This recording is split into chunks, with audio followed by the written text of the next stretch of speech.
Good day, everyone. So someone issued me a challenge and said my F2P team can do better than your C6R5 Kokomi. And look at this. And basically what they're doing is a Mona Bennett showcase.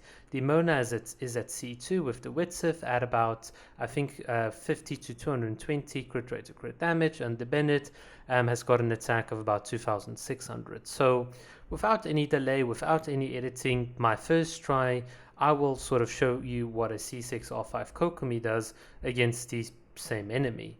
Now, the point of this video is not to show that one character is better or the other, or for me to look down on an F2P player, but to sort of educate that person in understanding different character utilities and roles, and hopefully they can learn something from this, and hopefully you guys might find this interesting as well. But if you've been long time channel subs, I think everything that I'm about to say will most likely just be a repeat, so you guys can skip the video.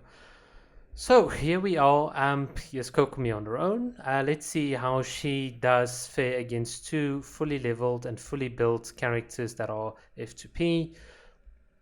And let's just see how a solo character goes up against two characters. Oh yeah, okay, so she did about in half the time. So from a certain point, or from my perspective, the whole comparison is kind of silly, because if you took that Bennett and Mona team and you put them in, let's say, the Spiral Abyss, or the Hyakunin Iki event, or the what's that other one, Energy Amplifier, or any event with like some serious content, you'll quickly find that that team runs out of energy recharge, and they're not really going to do as hot as you might think they are. It's just that team will very quickly run out of steam, whereas in contrast, Kokomi will still be able to keep up the cadence. And this is the interesting thing that I want to point out. If you've got an F2P Bennett with 2600 attack, you are giving up all the healing on your Bennett. If you are running a Witzif on Mona, you are giving up the supporting capabilities of your Mona. This is the thing about any character in the game that essentially ascends with crit rate and crit damage. They are fundamentally gate kept from doing too much because of this. So if you do take supports and you try to make them DPS characters, you are losing out on their supportive capabilities. This is in contrast to a character like Kokomi, that because of her negative 100% crit rate, she does not need to focus on those aspects, which means her high or a large HP pool means she can tank well. Her propensity to be like one of the best healers in the game means she is literally immortal, because you've got a large HP pool and you can undo any damage that you do sustain on your large HP pool, and that's kind of crazy. So you can heal, you can tank, you've got a jellyfish that essentially gives non-stop hydro application, you've got the best mid-range targeting, auto-targeting ability in the game. Sorry, you and Mia fans, Kokomi's auto-targeting is literally better, and you've got a character that can still deal damage. And this is the whole point. You don't need to really compromise on any one of those aspects with Kokomi. And that is like what makes her such a good character. Your Kokomi can still deal relatively good amounts of damage while still healing up an entire team.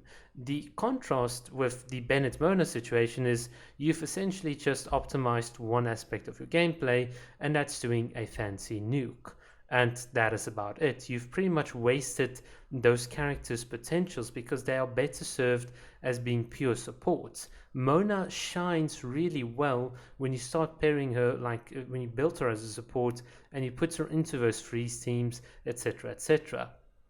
And I think the confusion here is to say, well, this character, this person's F2P characters, let's say like if they had like a Ganyu F2P, can do better than a C6R5 Kokomi with damage. And it's like, well, even if you can, you've just dealt better damage, but you haven't healed any better, you haven't applied any off-field hydro, you still needed to take a charge shot to hit an enemy that's floating in the sky, whereas this character can literally do all these other things all at once and very conveniently.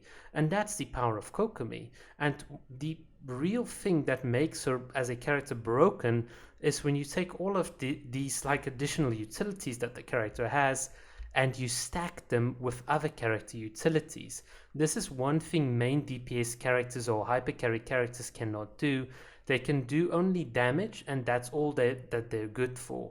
But characters like Kokomi's got all these additional utilities that can be really insane when you put them all together. So hopefully that sort of clears it up and everyone can understand why this entire exercise of Mona versus Kokomi is kind of pointless.